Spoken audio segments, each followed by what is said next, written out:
Thank you so much for having us.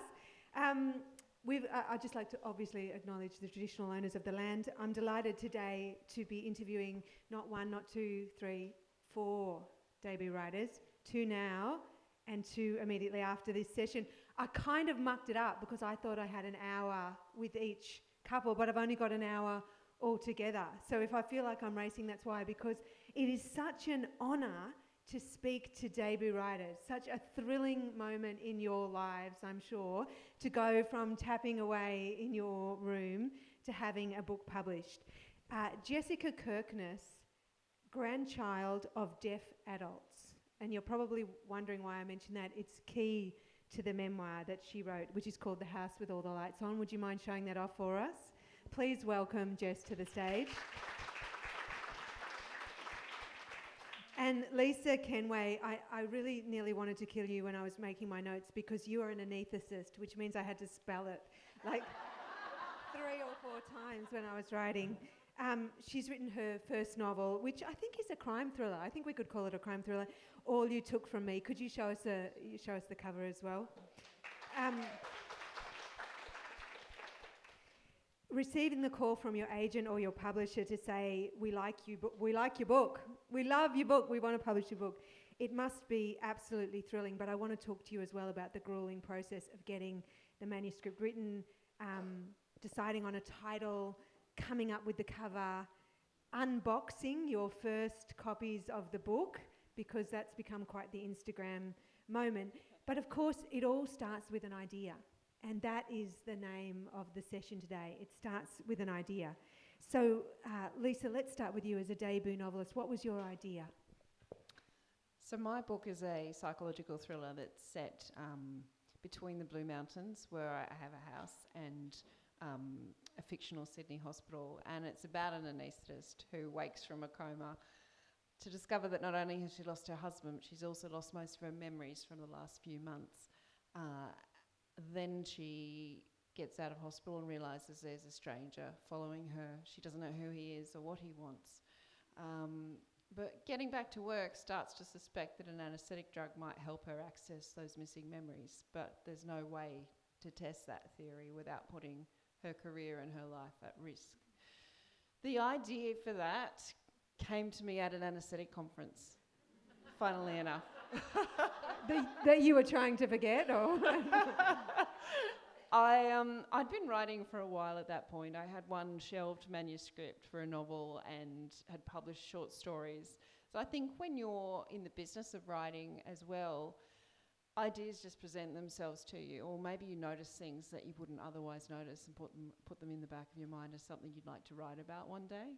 And I think what struck me during that session, which was about research into depths of anaesthesia and the planes of anaesthesia between awake and fully anaesthetised, was the realisation that although we anaesthetists do this every day, we get people off to sleep, wake them up again, we don't really know how our drugs come together to affect consciousness, or what happens to the mind or the brain under anaesthetic. And that presented to me as a very interesting idea to explore in fiction.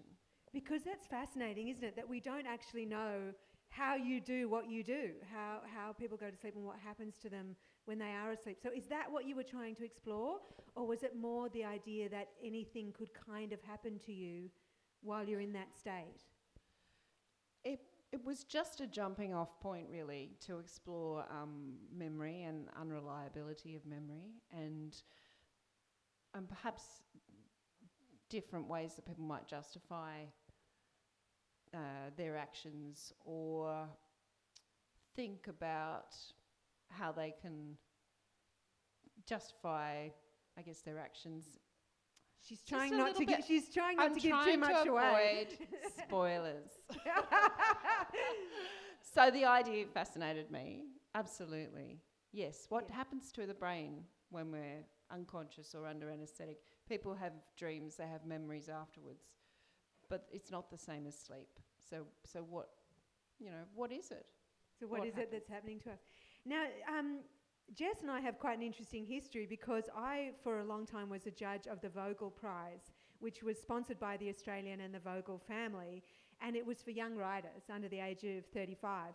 And about, I'm going to say 2 years ago, was it 2 years ago, I was reading through one of the entries, and it was by a young woman who had deaf grandparents. And I remember reading it and thinking, wow, this is a really incredible manuscript. And then the other judges who were part of the process snatched it away from me, and they said, oh, this is no longer up for the prize. And I said, well, how can this not be up for the prize? Because it was already, heading immediately to the shortlist. It was so good. And they said, oh, she's got a publisher. It was this girl. It was this girl right here. So now, obviously, the title of the session today is It Starts With an Idea. But this is your life that you've written about. So tell me, why did you decide to do this? I think it was about honouring my grandparents. So for context, I grew up with my 2 deaf grandparents living in the house next door to me. And so it felt quite organic to me to think about their impact upon my life and the ways that they had taught me about the world. They were like second parents to me. They were co-parents in many ways. I spent so many hours on their floor of an afternoon watching TV and having breakfast with them in the morning as a teenager and even through my university years. And it was when I did a memoir course at university, actually, that we were asked to think about writing what we know. And it was a sort of, I know these people and I know their story. And their story was one that felt very ordinary in some ways, but also extraordinary in other ways. That they had grown up in a world where they were marked as different to other people. They used sign language to communicate. They had what seemed to me a very different sort of sensory universe that they lived in that was very different to me as a hearing person. And so I started to experiment in this memoir class, wrote a 3,000-word memoir, and then it was the teacher of that course that said, you need to make this longer. You need to write about this life world and animate it for other people. And so that became my mission, to bring it to other people who, don't often get access into this very kind of little-known world and little-known history as well. And animate is exactly the right word, because when you're reading this book, it's fabulous in the way your mind suddenly opens to the world of deaf people. So, for example, when the doorbell goes, it's light that goes off. I love that little detail. And then also when they're describing friends, one of them, they go like this, which I thought, I was wondering what that was. It was the lady with the long eyelashes. They go like that. And then there was that when you were a little girl and you were trying to test whether your grandmother was really deaf, and she was, I think, washing dishes at the sink, and Jess runs up behind her and goes, bah! No response at all. Yeah. None at all. Like, absolutely fascinating the way that you've brought it to life that way. Thank you. Were you anxious at all about how they would perceive your work? Yes. I think my grandfather had always wanted to write a book about his life. We were very similar in our interests, I suppose, and he always had loads of books in the house, and he was a cinephile and a bibliophile, and he never wrote. I mean, we encouraged him a lot, and then when I wrote this kind of 3,000-word essay and presented it to him, he was really touched, as was my grandmother. And then I sort of decided to develop it further, and I was really cognizant that I wanted them to be involved. I wanted it to feel like I was a custodian, I suppose, that I was taking their stories and bringing them safely to the world in a way that felt really honouring to them and to their memories. So they worked a lot with me. So hours and hours of very informal interviews, and I have sort of video footage of them and audio footage of them speaking to me. So it was always sort of between sign language and English that we would have our conversations, and it was really lovely to work with them right up to the end of the manuscript being finished. But unfortunately, my grandfather did pass away before the book was published, so he did get to see it in its final draft, but there's bits that I added to account for the loss that we experienced. But what a monument to him too, like real legacy. Well I done. hope so, thanks. It's one thing to have the idea, but the next step is it going to turn into a manuscript, and from a manuscript into a book? So Lisa, tell us, what steps did you take to get to the next stage? I let this one percolate for a few months. I was a little bit afraid to write it, truth be told. For a number of reasons. One is because it draws on my profession, and I hadn't written about that before. And another is that I hadn't written a crime novel before. And genre fiction may be dismissed But there's nothing easy about pacing a thriller well or getting the twists and reveals in the right place, and I recognised that that would be a new challenge for me. So the way I got over that hesitancy was by doing NaNoWriMo for the first time. Just say that slowly for those who don't know what it is. So it's N-A... Oh, look, I don't want to spell it. I'll get it wrong. It's National Novel Writing Month. NaNoWriMo. NaNoWriMo, yeah. And the organisation itself has come into some disrepute of late, but essentially it's an international organisation that encourages writers to try to write 50,000 words in the month of November. So it's just a collegiate sort of community of writers. It's not a very formal Yeah, anyone thing. can join in. Anyone can do it. You don't have to participate. You just try and get down that 1,669 or 7 or something words every day that will add up to 50,000 at the end of November. That seemed unachievable for me. I'm not a particularly fast writer. But by taking that on, and I did write the 50,000 words in that November, I could push through that hesitancy and the tendency to go over and second guess my words and over edit. So I think if you're struggling to get started on a manuscript, it's not a bad way to go about it. Obviously, you write a bit of rubbish and you need to cut things out, and 50,000 words is not a novel, but it's a pretty good start. And it For gets those you who over the don't hump. know, a novel is about 85,000 to 90,000 words. If you hold that up, that's what that is.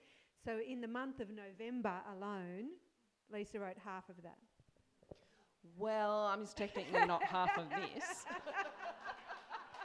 A lot of that got shelved. Okay, probably a lot more half, and then some of it ended up back on the floor. Yeah. And what about you? What was your process for getting the words down? At first, it was quite difficult. I took a lot longer.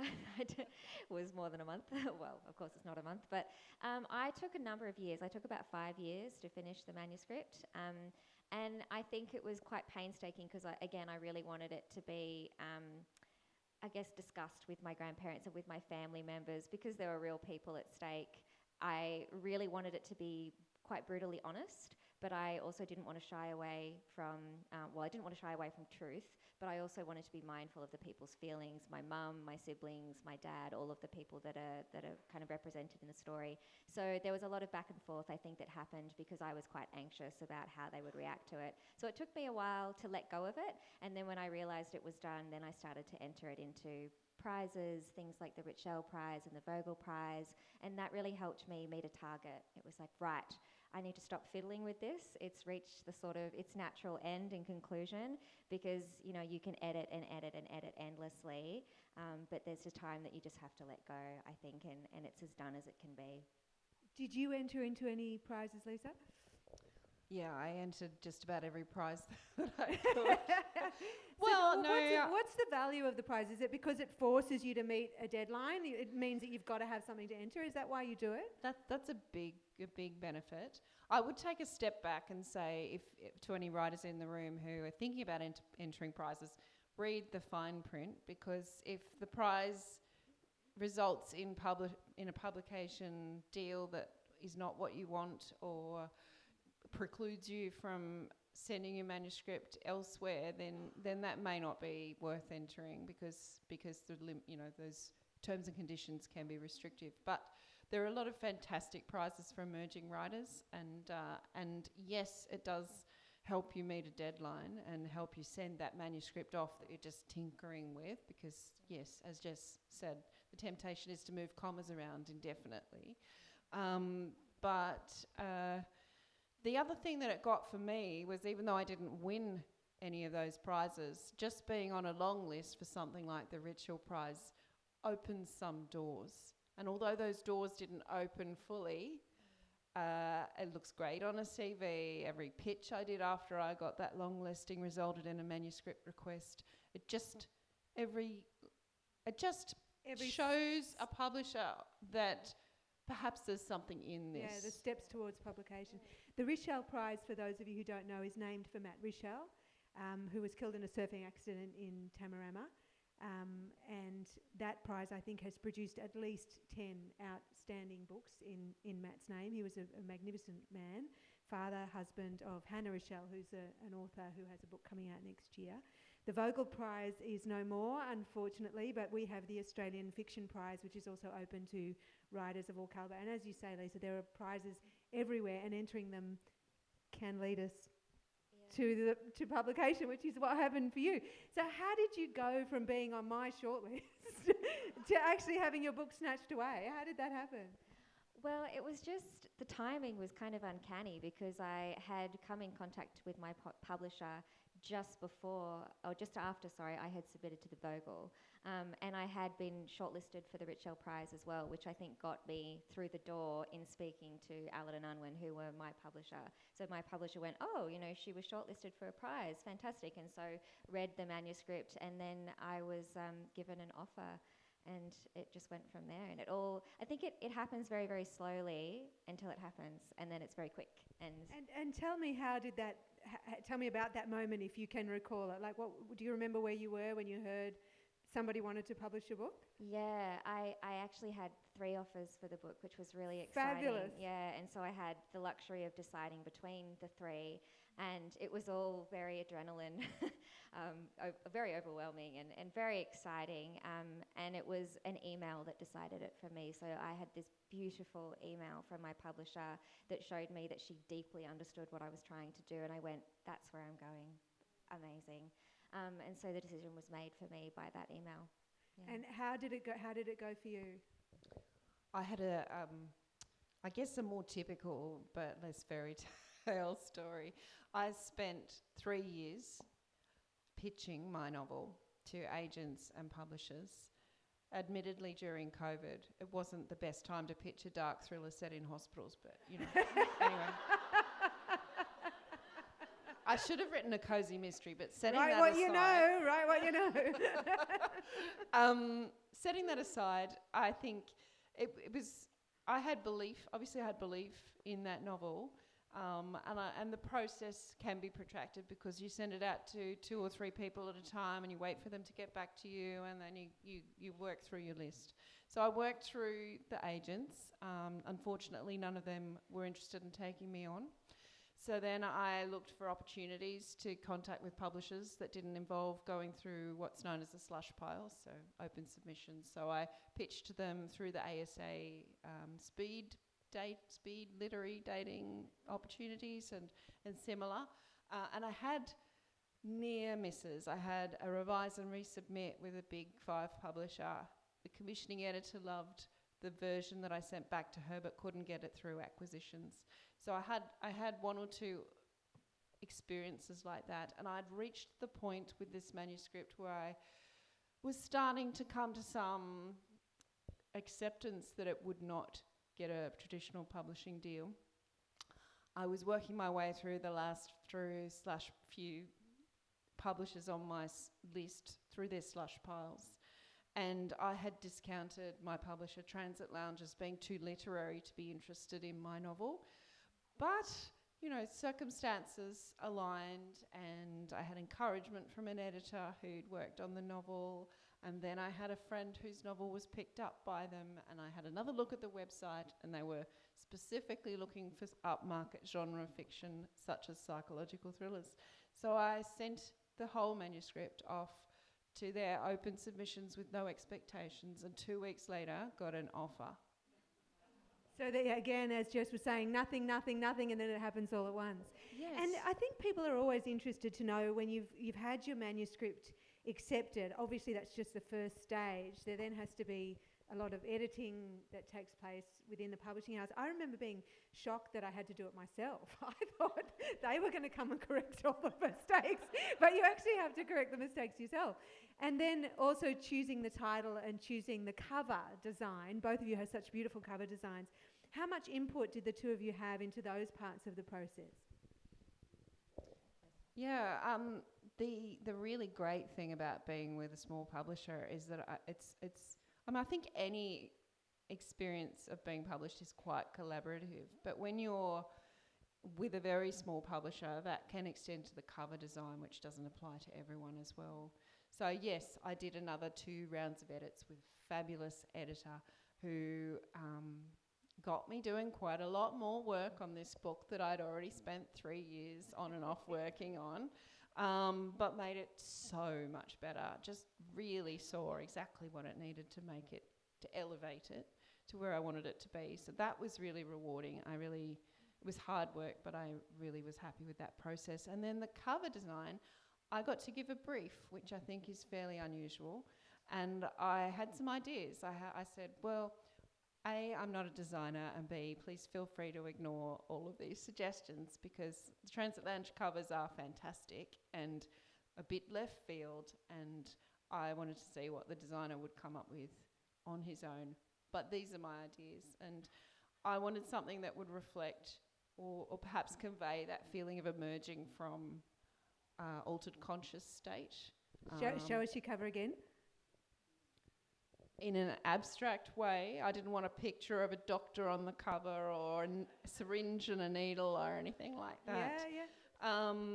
I Because liked medical books, they do tend to do that. They have a very typical cover, whereas this is really quite different and beautiful. And it's not entirely medical. There's a lot set in the Blue Mountains. There's a lot that's not to do with anaesthesia. But it is definitely at its core to do with consciousness. And no, come and have a look afterwards if you like. But it is a shadow, and then there's paint flecks over the cover. And how does it feel to have your name on there? It feels pretty good. And Jess, what about you? Did you have any? We were obviously with a larger publishing house. Allen and Unwin is one of the sort of big 5 Australian publishing houses, whereas Transit Lounge, who Lisa is with, is a smaller Australian publisher. But I agree with you. I think the care that they take with their books, because they publish fewer of them, is exceptional. I've seen some really beautiful cover work. How did it go for you? And actually show us again what you decided to go with. So this was actually the first cover I was shown. So I was one and done, which is very unheard of, I think. I've heard some real horror stories about authors receiving their covers and going, oh, no, just not that, anything but that. And I said, look, as long as it speaks to the themes of the book, I'd be happy. But I saw this and I got quite teary. That was, I think, a moment for me where I went, oh, wow, the person who's designed this really understood the book and really understood the title, and I guess a bit of translation in the name of the book. The House with All the Lights On, obviously I'm speaking about my family home, but deaf culture is a very visual culture. And so, as Caroline was saying, our home had a doorbell that flashed the lights rather than made a sound. And all of my grandparents' kind of devices in the house, their alarm clocks had lights attached to them, and they would go off, at 6 a.m. when they wanted to get up, the lights would flash on and off. So for me, the house was the house with all the lights on. But this kind of night sky and the windows represented, the warm glow of the house. This was very much a safe place for me, my grandparents' home, and it just captured that. And then the kind of side profile of the girl's face, representing me, I suppose. So I was really thrilled when I got it, and we made some minor tweaks, and then off it went. And away you went. Yeah. It's interesting that you mentioned the warmth, because I think this is a really warm cover. The way a house with the lights on at night is always such a warm image. But also it reflects what's in the book, because for example, all those moments, deaf people really need to see your face. They really need to see your expression. I love that, where you describe the scene where your grandmother was always pushing your hair off your face. She would be doing it right now. She'd be saying, put it behind because your ear. She needs to be able to see you so she can see what you're thinking. It's a really warm and lovely book. Tell me, either of you or both of you, was there anyone that you were reluctant to show your work to, or anxious or nervous about showing your work to? I can take this. So please learn from me. I had an interesting experience with showing this book to my family. So my mum read it a billion times. So they're her parents. These are my maternal grandparents that I'm writing about. And I had spoken to my mum about showing the book to my dad, and he hadn't read it.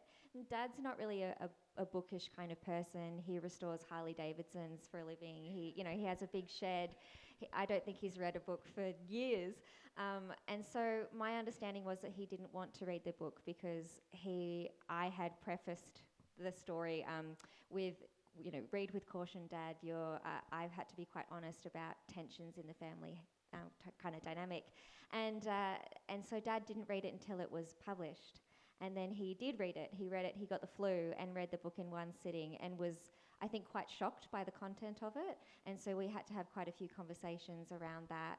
And I really wish that I had been more forthcoming and more kind of insistent. No, you need to read it. This concerns you. You're in it. This is your life as well. Please read it. So I Do you think if he had wanted changes, you would have been willing to make them, or you would have said, no, that's my truth, my experience? I think I would have met him in the middle somewhere. I think if there was something... I mean, there was a lot that I took out because I thought, oh, that's too harsh.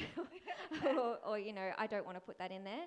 So I was really mindful of that the whole way through. But I think it's one thing to be writing a draft of a manuscript and then to have people read it. And that was something I didn't really understand until the book went out into the world. And I realised that his parents might read it and his friends might read it, and that people have a visceral response to the things that you've put on the page. And I feel like I knew that, but I was also naive about certain aspects of it. I would just like all of you in the audience with children to just reflect for a moment on the idea that your children are about to write a book about you. Was there anyone that you didn't want to read your book, Lisa? I was a bit nervous about all of my colleagues reading it.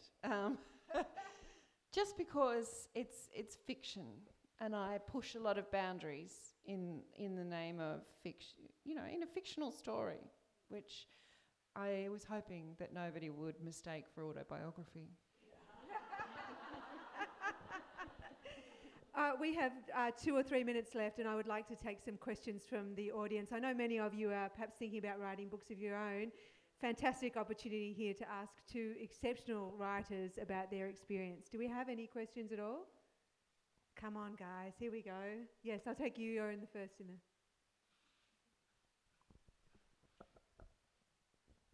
Thank you, both of you. It's been wonderful listening to you. But were you ever terrified of doing this? Because you've both written about your own experiences in your own life in very different contexts. But, and it's quite confronting stuff, particularly in your case, even though it's fiction. Were you scared ever? Not scared to write it. I was a little bit apprehensive about the reception because, but then I decided, you know, it's not mine anymore, and people will bring to it whatever they want to bring to it. Yeah. I can't control that. I trust that most readers are intelligent enough to know the difference between reality and fiction, and I just had to let it go. Great. Were you scared? Yeah, I think there's a kind of vulnerability, especially with memoir, you know, that you sort of feel... I certainly felt for the first week that the book was out that I was sort of walking around naked, or like another version of me was walking around naked, and I had no control, no autonomy over how that naked version of myself was engaging with the world. And that was really confronting. But I think I've made more peace with that. And again, trusting readers to take everything, you know, in balance, and not to distinguish between fiction and non-fiction, because obviously this is my version of the truth, but to be generous in their reading of it to all the characters. And I had one more question over here. Yes, go ahead. Hi, this one's probably for Jessica more. I'm just curious how much the publisher asked you to perhaps change things in terms of writing about your family and, you know, concerns with you know, libel and legal stuff. Like, how much of that was an issue, and how much did you have to change? I'm just curious how that played out for you. I think because I had consent from all of my family members, obviously Dad hadn't read the book, but everybody else had, and they were really on board. There were very few things we needed to change for legal reasons. There was one excerpt where I had referred to an ex-partner and some of his mental health concerns, and that went onto the chopping block because I would either have to bring that to him, and he could potentially have been identified throughout the manuscript. Even though he wasn't named, the legal team did advise me, let's not put that in there because he's identifiable in some way. Just because if people went back through my Instagram feed, for example, and looked at who I was dating in 2018, they might be able to connect the dots. So we took some of those things out. Yeah. Now, unless I'm wrong, I think we have to call it quits now, don't we? We do, unfortunately. Lisa and Jess, it's been such an honour to have you on the stage today. They are both on Instagram. If you're on that particular platform, you can follow them there, but also their books are available here. They would be very happy to sign them for you, very happy to answer any other questions. We're going to have 2 more debut writers on the stage next, so please don't go away. But in the meantime, thank these amazing women.